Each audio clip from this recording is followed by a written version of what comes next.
خبر شامل کرتے ہیں ساہیوال سے ہمارے سی1 نیوز کے ڈویژنل بیورو چیف زین شبیر سے۔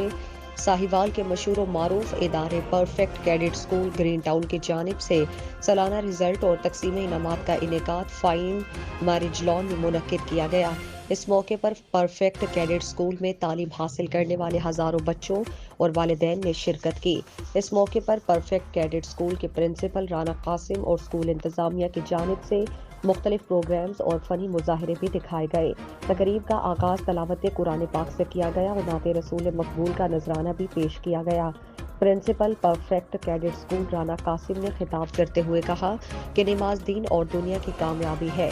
انہوں نے تمام والدین سے گزارش کی کہ اپنے بچوں کو 5 وقت کا نمازی بنائیں تاکہ پاکستان کا آنے والا کل کامیابی سے ہمکنار ہو سکے۔